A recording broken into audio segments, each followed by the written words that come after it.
आप जानते हैं, अब तक ये बहन जो थी, ये जब अंदर गई, अब 12 महीने बाइबल कहती है उसका खाना बदला गया, उसका पानी बदल दिया गया, उसकी संगति बदल गई। इवन हमारे बाइबल में लिखा है उसकी स्किन को और अच्छा करने के लिए बहुत सारी चीजों का उपयोग किया गया, क्योंकि राजा के सामने जाना था ना।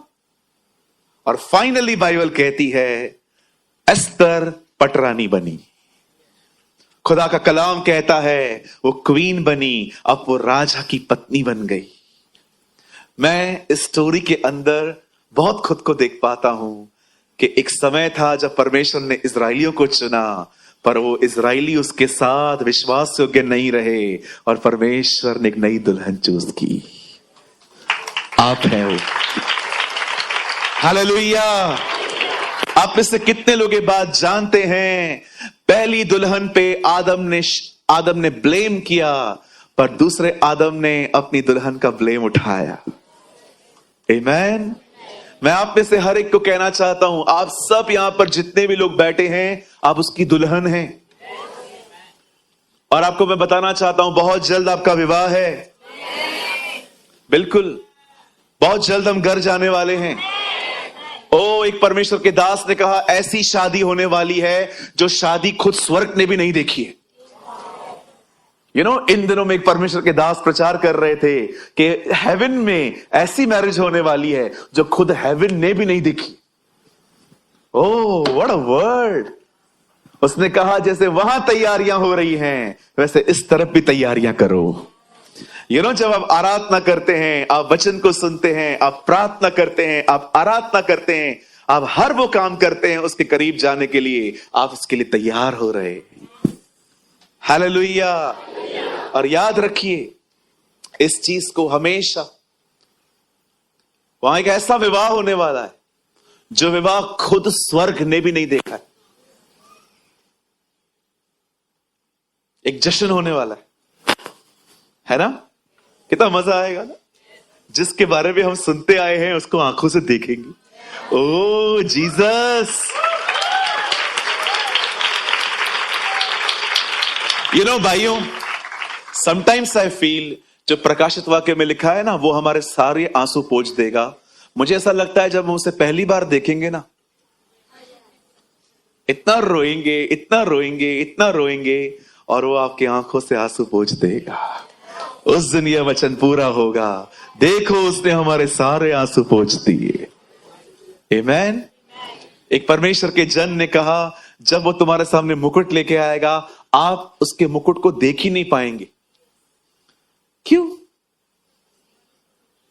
उसकी शक्ल के सामने मुकुट कौन देखेगा?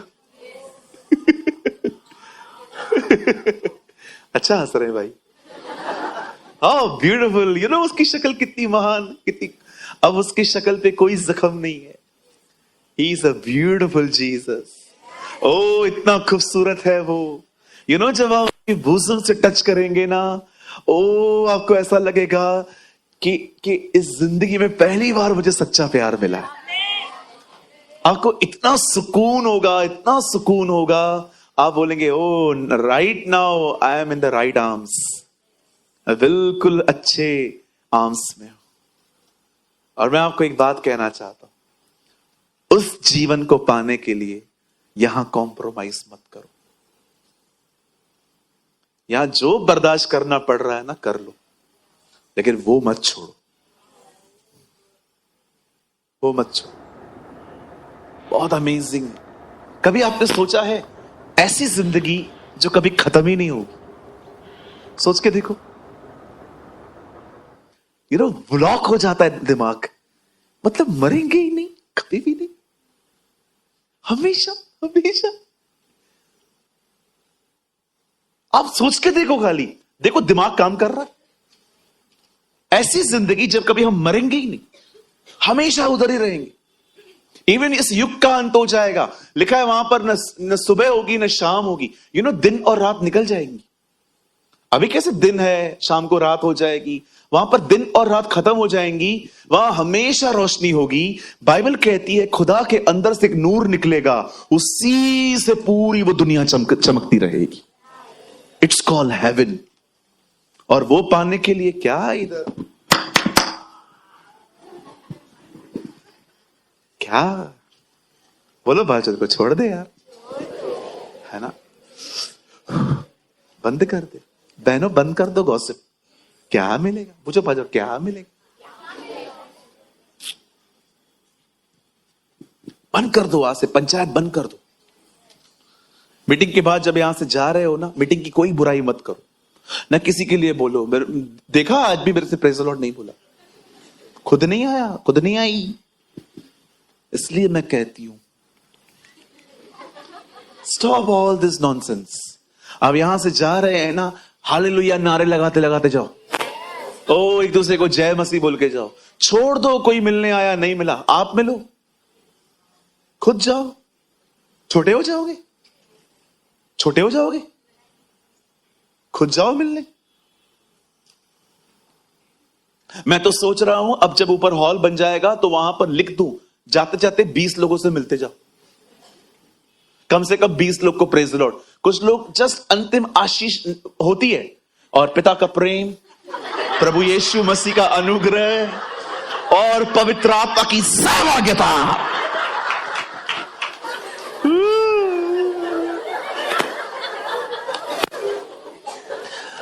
आप लोग क्यों नहीं रुकते? ब्रदर देखो मैं बहुत आत्मिक हूं, I am very spiritual brother, मैं नहीं मिल सकता लोगों से, लोग मुझे छुएंगे ना गिर जाएंगे।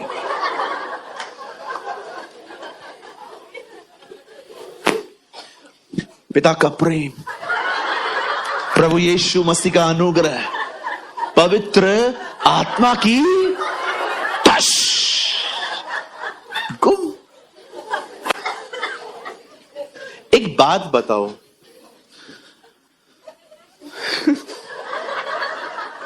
ब्रदर आप किधर से लेके आते हो ये चीजें, मुझे भी नहीं पता है कहां से आ जाती है। एक मुझे बात बताओ, किसी से मिलोगे नहीं तो पता कैसे चलेगा कि चेंज हुए हो कि नहीं हुए हो?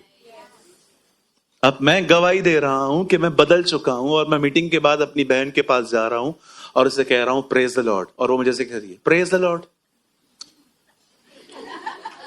ऐसे क्यों देख रही है? तू जानेगा ना, तुझे पता होगा ना मैं से क्यों देख रही हूं, तू ढूंढना क्या किया मैंने। नहीं नहीं तू बता ना, चाय आई थी ना, अकेले पी रहा था, मुझे बुलाया, तू खुद क्यों नहीं पूछ सकती क्या, चाय भी मैं पिलाऊं क्या? अब देख रहे हो अंदर से बाहर आया। जब आप लोगों से मिलोगे ना तब आपको पता चलेगा आप किधर हो। अगर किसी से नहीं मिलोगे ना, एक गलत फहमी में जियोगे, मैं बदल चुका हूं। बहुत लोग इस गलत फहमी में जीते हैं, मुझे छूना मत, गिर जाओगे।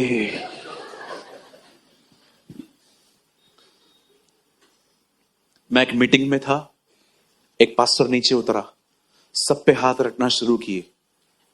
एक भाई को मैंने देखा हाथ आया भी नहीं था, गिर गया, वे सब देख रहा था।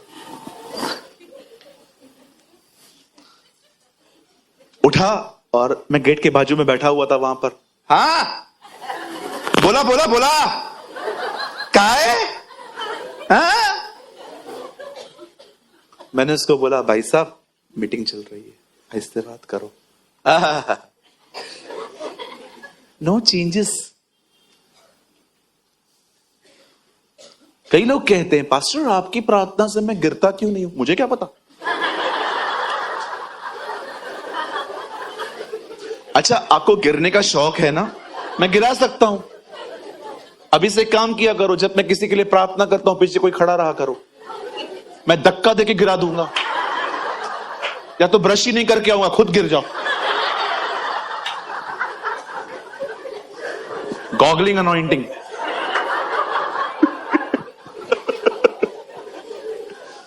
या तो सोच रहा हूं मैं नेक्स्ट संडे से मैं ब्रश ही नहीं करके आऊंगा, मैं दुआ करूंगा नहीं करूंगा, तुम लोग बदबू में ही गिर जाओगे, मर गया रे।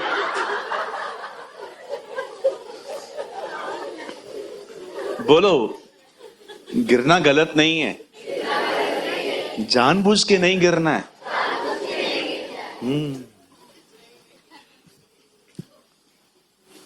मैं एक जगह पे सब पे हाथ रखता जा रहा था, सब गिरते जा रहे थे, एक बहन नहीं गिरी। मुझे आके बोलती है, पास्टर मैं क्यों नहीं गिरी? मैंने कहा मुझे क्या पता। अब उससे लगा मुझ में दुष्ट आत्मा है। पास्टर आप में गड़बड़ है। मैंने कहा तेरे में से ही आई है।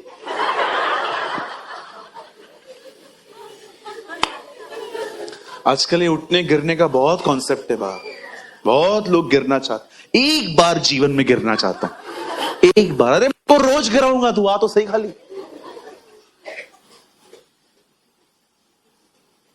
मैच्योर बनना, गिरना इंपॉर्टेंट नहीं है। बाइबल में गिरने का जिक्र है।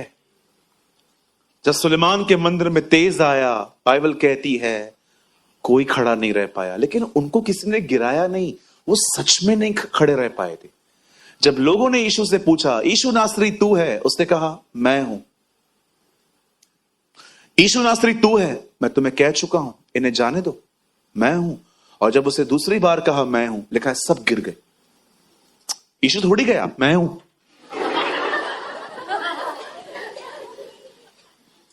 और इवन मैं आपको मजाक नहीं कर रहा हूं, मैंने देखा है कुछ लोग तो जानबूझ के गिराते। मैं आपको दिखाता हूं। पतला आदमी आओ, पतला आदमी आ जाओ। भैया तू आ जा। इसके पीछे भी कोई आ जाओ। आप आ सकते? आइए जल्दी आ जाओ। पतला इसलिए क्योंकि ये कमजोर है। वहां देखो, हाँ वो दीदी को देखो, ये गिरेगा अभी, ठीक है? मैं गिराऊंगा मतलब।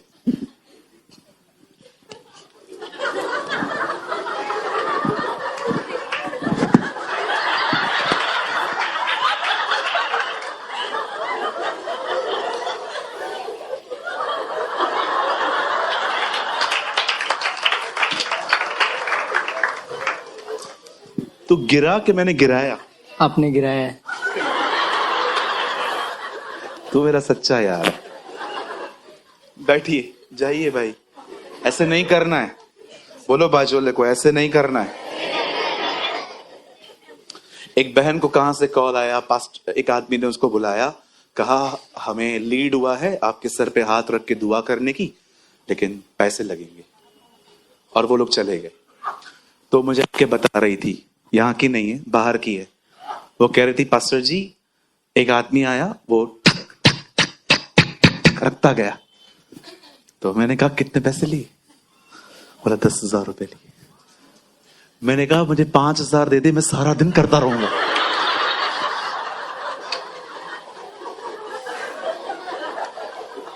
कभी भी सुनिए, कहां पर भी दुआ करने के लिए जाओ, कोई कुछ देता है ना, धन्यवाद के साथ ले लो, डिमांड मत करो। मुफ्त में मिला है, बाइबल कहती है मुफ्त में दो।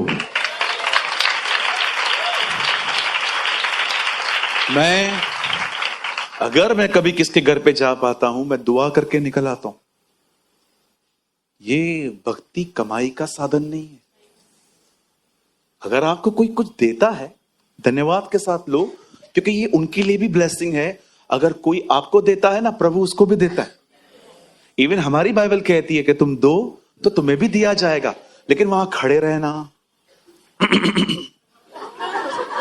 विक्स गोली दो।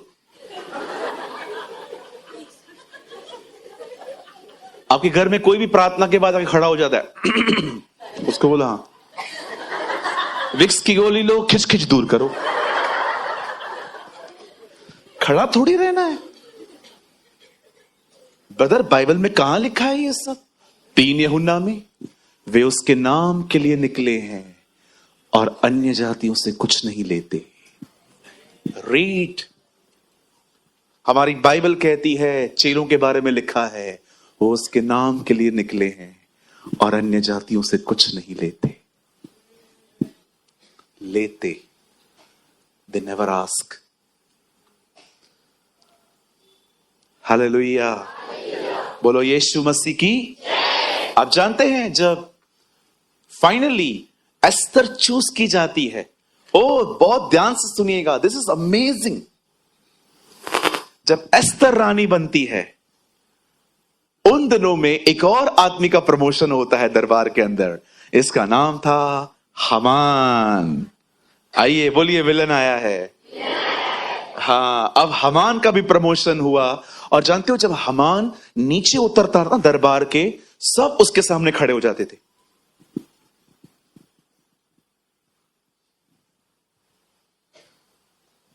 एक बंदा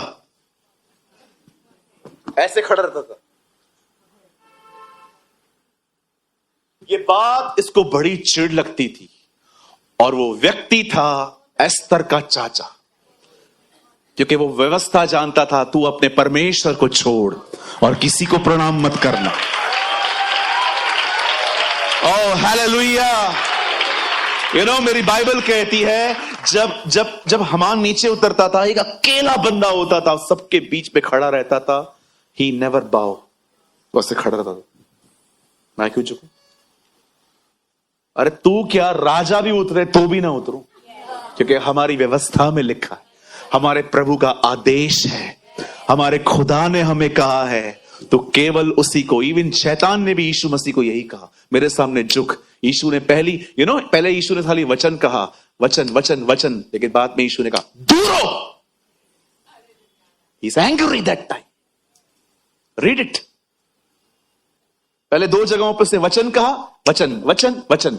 जब उसने कहा मेरे सामने झुक, यीशु ने कहा दूर हो, गेट लॉस्ट।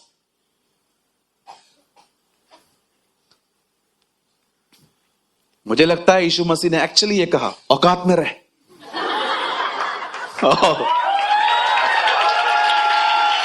तेरे सामने झुकेगा वो। शैतान, अगर तू हमें सुन रहा है तो ये बात याद रख, जब उसका पहली बार जन्म हुआ, मात्र कुछ ज्योतिषी झुके थे। अब वो दोबारा आएगा, पूरी दुनिया झुकेगी। एवरी नी शैल बाउ and every tongue shall confess Jesus is the Lord। हर घुटना टिकेगा, हर जुबान स्वीकारेगी कि वो परमेश्वर है। उसने मनुष्य के रूप में अपने आप को इतना दीन किया कि वो एक साधारण मनुष्य हो गया, और वो यहां तक आज्ञाकारी रहा कि उसने मृत्यु, हां क्रूस की मृत्यु भी सह ली। इस कारण परमेश्वर ने उसे वह नाम दिया जो सारे नामों में श्रेष्ठ है, ताकि जो स्वर्ग में हैं, जो पृथ्वी पर हैं और जो पृथ्वी के नीचे हैं, वे सब उसके नाम पे घुटने टेकें और हर जुबान स्वीकार करे कि यीशु ही प्रभु है।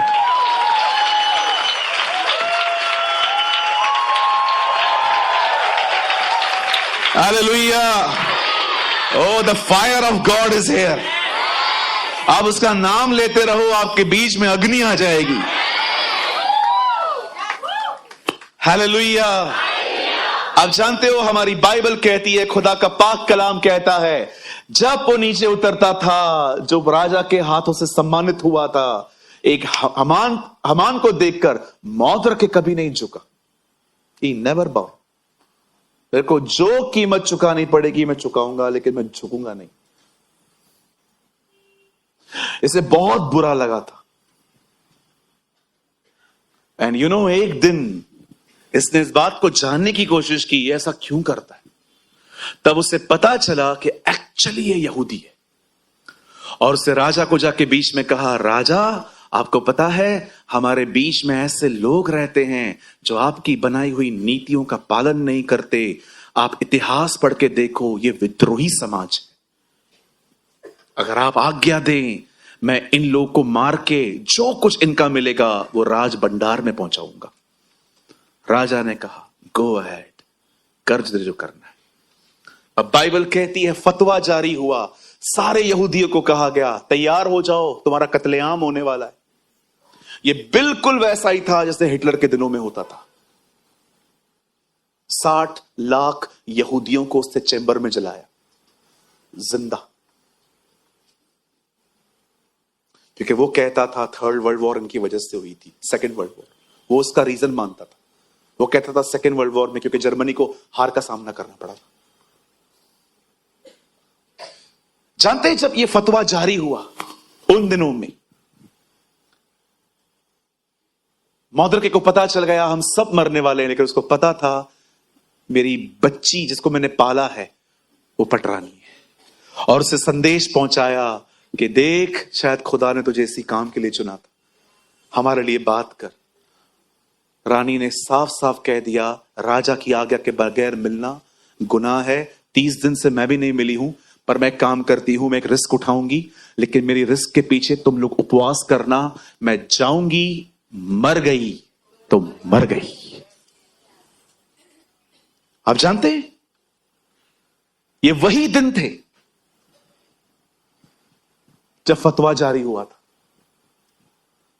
और एक दिन बकायदा एस्तर उसके सामने जाती है और कहती है, सर मुझे आपसे कुछ काम है। बोलता है, आधा राज्य मांगा, आधा राज्य दे दूंगा, बता क्या चाहिए। बोलती है, मुझे कुछ बड़ी बात नहीं चाहिए, मैंने एक जेनावर रखी है, मैं आपको और हमान को दोनों को इनवाइट करना चाहती हूं, आप आ सकते हैं। उसने कहा हम आ जाएंगे। उसी रात बाइबल कहती है राजा को नींद नहीं आई। अब राजा लोग उन दिनों में क्या करते थे ना, अगर उनको नींद नहीं आती थी ना, किसी कर्मचारी को बोलते थे इतिहास से किताब खोलो और पढ़ के सुनो। और अब एक किताब खोली गई और देखो इतनी किताबों में किताब भी वही खुली है। This is Jesus. इतिहास से किताबें खोली गई और उस किताब के अंदर वही पन्ना खुला जिसमें मौद्रके का जिक्र था। उस किताब में लिखा था, राजा आपकी जिंदगी किसी ने कुछ समय पहले बचाई थी। और राजा ने यह बात सुन के कहा, अच्छा तो उसके लिए कुछ किया गया है? बोला नहीं। और मौद्रके के पीछे हमान भड़का हुआ था। उसने उसके लिए खंबा बनाया था लटकाने के लिए। और ये सब बातें जब चल रही थी, राजा उठा और राजा ने आंगन में किसी को टहलते हुए देखा और उन्होंने कहा, हे इधर आओ, कौन है ये बंदा? हमान है, बुलाओ। और जब हमान ऊपर आया, हमान को वो कहता है, अगर मैं किसकी प्रतिष्ठा करना चाहूं तो कैसे करूं? उसको लगा ये मेरे बारे में बात कर रहा। बोला, राजा आप एक काम कर सकते हो, आप उसे राजसी वस्त्र पहना दो, घोड़ों पर बिठाओ और 2 बंदों को प्रचार करने के लिए लगाओ।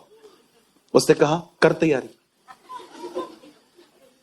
अच्छा ये किसके लिए? मौद्रके के लिए।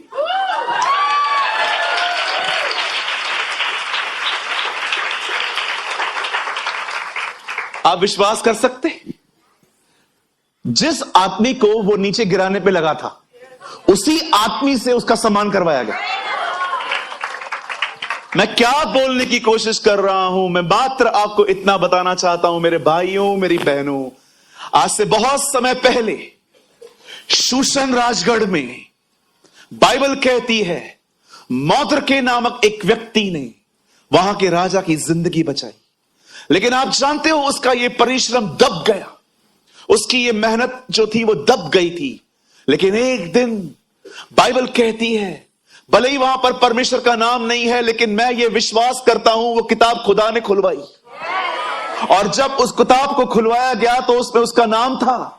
और प्रभु का वचन कहता है, जब उसके लिए पढ़ा गया कि राजा की इसने जिंदगी बचाई थी, और प्रभु का वचन कहता है उसे सम्मानित किया गया।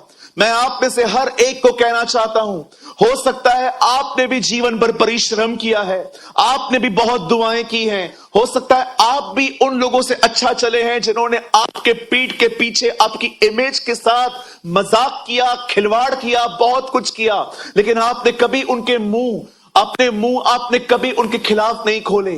मैं आप में से हर एक को कहना चाहता हूं, जो लोग ये क्रूस उठा उठा के थक चुके हैं, आपका प्रतिफल आ रहा है, आपका प्रतिफल आ रहा है। परमेश्वर उन कामों को जो मनुष्यों ने दबा दिए हैं उसको उठाएगा। And God will reward, God will reward. ये मत सोचना कि मेरा काम नजरअंदाज किया गया है। हां, ये हो सकता है कि लोगों ने आपका चरित्र, आपकी मेहनत, आपकी लगन, आपकी दुआएं सब साइड में रखी हैं और वो सिर्फ आपकी नेगेटिव चीजों को देखते हैं। ये लोग हैं, लेकिन खुदा आपको जानता है, वो आपको उठाएगा। He will lift you up। आप जानते हैं, जब राजा उस जेनावर में पहुंचा। राजा ने कहा, हां एस्तर, यहां क्यों बुलाया है? सर, हमारी जाति को मारना चाहता है। कौन है? यही। राजा ने कहा, तू? आप जानते हो, राजा ने मुंह खोला खाली, सब समझ गए कि कुछ हुआ है और उसके मुंह पे कपड़ा डाल के उसे बाहर ले गए। जो फंदा उसे मौद्रके के लिए लगाया था, उसी फंदे पे उसे चढ़ाया गया।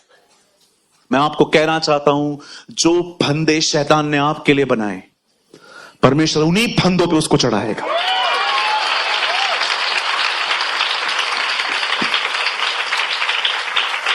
आप जानते हो प्रभु से कितना बेवकूफ बनाता है।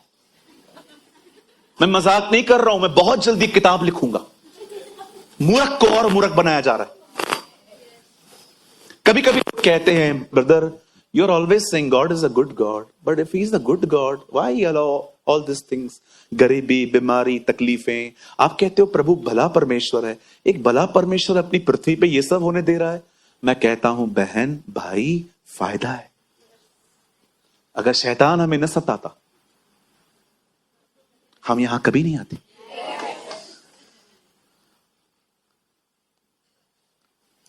एक्चुअली पता है, वो लोगों को तकलीफ देता है और इन तकलीफों में लोग यीशु मसीह के पास आ जाते। तो देखा जाए तो परमेश्वर उसकी गंदगी का भी इस्तेमाल कर रहा है। अब ये उसको, उस पागल को 6000 साल से बात समझ में नहीं आ रही है।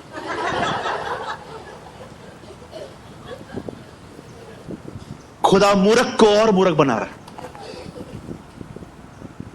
यहां पर कितने लोग तकलीफ में आए थे? मैं तकलीफ में आया था। मुझे कोई खोज नहीं थी कि मैं हिमालय पर्वत से नीचे उतर के आया हूं। यहां कोई है जो हिमालय से नीचे उतर के आया है? ओ, मेरे को खुदा चाहिए।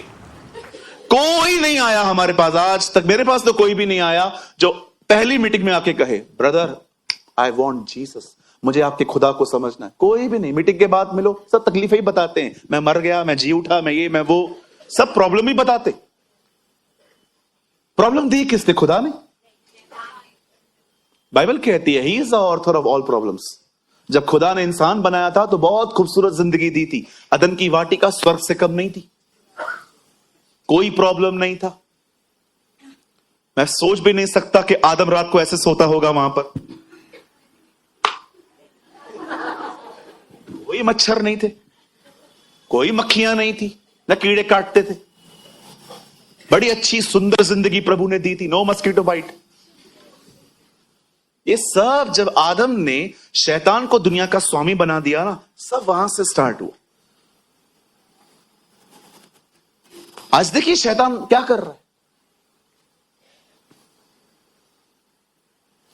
एक भाई थे, बड़ी तकलीफ में थे। बिजनेस खोला था, चल नहीं रहा था। कई कई दिन बोनी नहीं होती थी उनकी। एक दिन किसी भाई ने कहा, भाई यीशु के पास जाओ, वो तुम्हें बरकत देगा। और वो आ गया। ऐसा धंधा खुला, ऐसा धंधा खुला उसका, ऐसा बिजनेस खुला कि उसने फिर डिसाइड किया कि अब वो 15 दिन में एक बार चर्च जाएगा। इतना काम। फिर उसे डिसाइड किया 1 महीने में एक बार जाएगा, फिर 6 महीने में एक बार। मैं कलकत्ता में एक चर्च में गया था। वहां पर जो लोग क्रिसमस में प्रभु में आते हैं, उन सबको कहा जाता है त्योहारी लाल।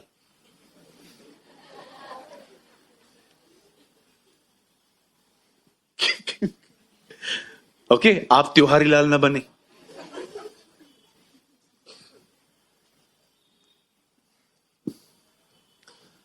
अब इस भाई ने सिर्फ क्रिसमस पे जाना स्टार्ट किया। एक दिन भाई का बच्चा बीमार पड़ गया, मरने की हालत में। डॉक्टर ने बोला, बचा तो बचा, नहीं भी बचा तो छोड़ दो अभी। और तब उसे याद आई, चलो चर्च। अपने बीमार बच्चे को यहां ले आया और कहता है, प्लीज आप मेरे बच्चे के लिए प्रार्थना करो।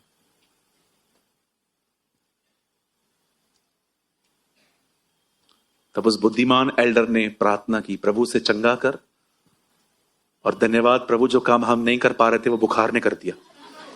अब और बुखार न बेच।